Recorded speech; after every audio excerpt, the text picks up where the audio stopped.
बिस्मिल्लाहिर्रहमानिर्रहीम। तो आज हम मैनिमल चेंज नेफ्रोपैथी पढ़ेंगे। मैनिमल चेंज नेफ्रोपैथी में होता क्या है कि ये एक नेफ्रोटिक सिंड्रोम है और इसमें जो मेम्ब्रेन है उसके जो पोडोसाइड्स है उसमें फ्यूजन हो जाती है, उसकी वजह से प्रोटीनूरिया होता है। उसको हम मैनिमल चेंज नेफ्रोपैथी कहते हैं। इनके काजेज़ जो है वो मोस्टली एडियोपैथिक है और ये बच्चों में बहुत ज़्यादा होता है, चिल्ड्रंस में। और एडल्ट्स में इसकी जो इंसिडेंस है वो इतनी नहीं है। अच्छा, फिर इसके ये जो है हजकिंग लिम्फोमा है उसके साथ भी इसकी एसोसिएशन है।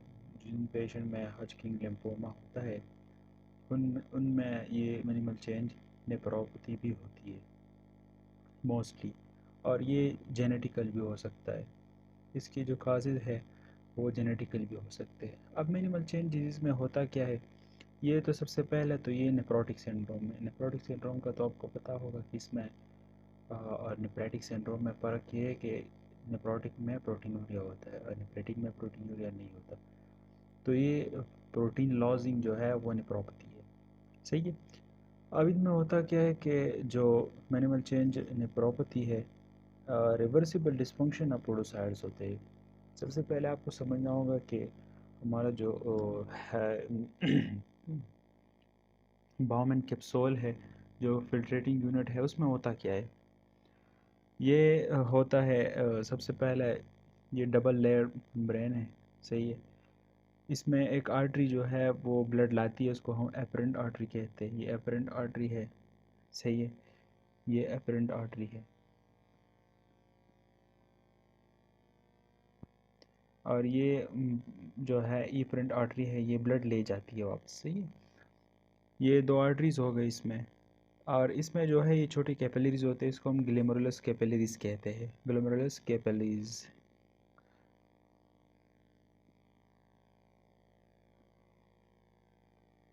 ये कैपिलरीज होते हैं इसमें, छोटे छोटे। ये सारे कैपिलरीज है। इन कैपिलरीज के बीच जो ये सेल्स है, ये सेल्स जो है इसको हम मेसेंजियम कहते हैं। ये मेसेंजियल सेल्स है। ठीक है। ये मेसेंजियल सेल्स है, ये फिल्ट्रेशन में हमें हेल्प करती है। और जो ये मेम्ब्रेन है, ये बायलेयर मेम्ब्रेन है। ये बाउमेन जो कैप्सूल है, ये सारा कैप्सूल है। इस कैप्सूल के दो जो है लेयर्स है, एक ये है और एक ये, दोनों एपिथेलियल लेयर है। सही है। और अब जो इसका जो वेस्ट्रल लेयर है, जो अंदर का लेयर है, ये इसके इर्द गिर्द जो है वो सेल्स होते हैं, इसको हम पोडोसाइट्स कहते हैं। ये पोडोसाइट्स है। सही है। और ये जो स्पेस है इसको हम बाउमन स्पेस कहते हैं। ठीक है। ठीक है। फिल्ट्रेशन होती है तो ब्लड जो इसके फिल्ट्रेट्स है वो यहाँ पर आते हैं और फिर ये जो है ये PCT proximal converted tubule start होते हैं, उसके बाद पूरा नहीं पुराने। सही है। तो ये हो गया हमारा ब्रीफ सी ओवरव्यू जो है कि पोडोसाइट सेल्स होते क्या है और कहाँ पर होते हैं। तो आप उम्मीद है आपको ये समझ आई होगी। अब इसकी पैथोलॉजी की तरफ आते हैं। तो इसकी पैथोलॉजी में जो सबसे इम्पोर्टेंट है वो है इम्यून डिसफंक्शन। इम्यून डिसफंक्शन होगा बॉडी में, वो साइटोकाइंस जो है रिलीज़ करेगा। अब ये किसी भी वजह से हो सकता है, जो ऊपर हम पढ़ चुके हैं। सही है। उसकी काजेज़ की वजह से साइटोकाइंस रिलीज़ होंगे। जो यूवेसल एपिथेलियम है ये, इसकी इंजरी होगी, मतलब पोडोसाइट्स की इंजरी होगी। अब ये जो सेल्स है ये एक दूसरे के साथ, इसकी जो एडहेशन है, ये एक दूसरे के साथ ऐसे कनेक्ट होते हैं ना, इसकी जो कनेक्शन है ये ख़त्म हो जाएगी। कनेक्शन ख़त्म हो जाएगा, ये बिल्कुल फ्री हो जाएंगे और फिर आखिर में ये डिटैच हो जाते हैं, ये एपिथेलियल सेल्स। और जब ये डिटैच हो जाते हैं तो या गैप, जो इसके दरमियान जो गैप्स है वो बढ़ेंगे। अब ये इस तरह दूर हो जाते हैं एक दूसरे से। अब ये गैप जो है बड़ा हो गया। अब ये गैप बढ़ेगा तो गैप में से स्पेसिफिकली जो एल्बुमिन है वो बाहर निकलेगा बॉडी से। सही है। जो दूसरे हमारे पास इम्यूनोग्लोबुलिन्स है वो नहीं निकल सकते, उसका साइज़ बहुत बड़ा होता है। ये इतना बड़ा नहीं होता कि इससे इम्यूनोग्लोबुलिन गुजर सके, सिर्फ एल्बुमिन ही गुजरेगा। इस तरह ये प्रोटीन नहीं होगा। उम्मीद है आपको इसकी जो पैथोलॉजी है, उसको पैथोजेनेसिस है वो समझ आई होगी। क्लिनिकल फीचर्स की तरफ आते हैं। जिस तरह नेफ्रोटिक सिंड्रोम्स की होती है हाइपर प्रोटीनूरिया होगा, वो तो आपको मालूम हो गया। हाइपो एल्बुमिनीमिया होगा, ब्लड में एल्बुमिन की जो कंसंट्रेशन है वो डिक्रीज़ होगी क्योंकि बॉडी से एल्बुमिन बाहर जा रहा है थ्रू यूरिन। एडिमा होगा, क्योंकि बॉडी में अगर एल्बुमिन कम होगा तो अनकॉट जो कैपिलरीज के अनकॉटिक प्रेशर है वो डिक्रीज़ होगा और जो फ्लूइड्स है वो बाहर निकलेंगे कैपिलरीज से। हाइपरलिपिडीमिया होगा। अब हाइपो जो एल्बुमिनीमिया होगा तो ज़रूर हाइपरलिपिडीमिया होगा, और उसके अलावा कागुलोपैथी भी होगी क्योंकि जो हीमोग्लोबिन है उसकी कंसंट्रेशन जो है वो इंक्रीज़ होगी क्योंकि एल्बुमिन निकल रहा है और सिर्फ इम्यूनोग्लोबुलिन बच रहा है बॉडी में, तो उसकी वजह से कोगुलोपैथी भी होगी। तो ये उसकी क्लिनिकल फीचर्स हो गए।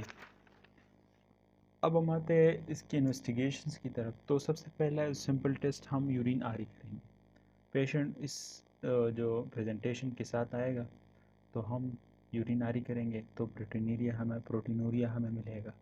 ठीक है, बायोप्सी करेंगे तो बायोप्सी में अगर हम उसको लाइट माइक्रोस्कोप से देखेंगे तो बिल्कुल नॉर्मल अपीयरेंस होगी, बिल्कुल नॉर्मल। और क्योंकि ये मिनिमल चेंज है ना, बिल्कुल जो है जो इलेक्ट्रॉनिक माइक्रोस्कोपिक लेवल पर ही चेंज हो नज़र आएगा। इलेक्ट्रॉनिक माइक्रोस्कोप में देखेंगे तो फ्यूजन ऑफ पोडोसाइड्स होंगे, जो पोडोसाइड्स है वो डिटैच होंगे और इसकी आपस में फ्यूजन होगी। सही है, जो एपिथेलियल है उससे ये रिमूव होंगे, वहाँ से डिटैच होंगे और आपस में ही जुड़ जाएंगे। अच्छा, एच ई स्टेनिंग करेंगे इसकी, तो स्टेनिंग में हमें ये बिल्कुल नॉर्मल नज़र आएगा, इसमें कोई जो है वो नज़र नहीं आएगा, ये नॉर्मेलिटी। इसकी इन्वेस्टिगेशन, अब इसकी जो ट्रीटमेंट है वो है हम पेशेंट को जो है हाई डोजेज ग्लूकोकार्टिकॉइड्स देते हैं 1 mg पर केजी 6 वीक्स तक, और पेशेंट बिल्कुल रिकवर कर जाता है, इसकी जो है रिकवरी हो जाती है। अगर इससे भी रिकवरी ना हो तो हम फिर साइटोटॉक्सिक एजेंट्स देते हैं, जिस तरह मेथोट्रेक्सेट और ये चीज़ें, तो इनसे भी पेशेंट जो है वो ट्रीट हो जाता है। अगर ग्लूकोकॉर्टिकॉइड से काम ना हो तो फिर हम साइटोटॉक्सिक एजेंट्स देंगे। तो ये हो गया मिनिमल चेंज नेफ्रोपैथी, इसको हम मिनिमल चेंज डिजीज़ भी कहते हैं। उम्मीद है आपको समझ आई होगी। अगर किसी को कोई भी मसला हो तो आप मुझसे पूछ सकते हो। Thank you.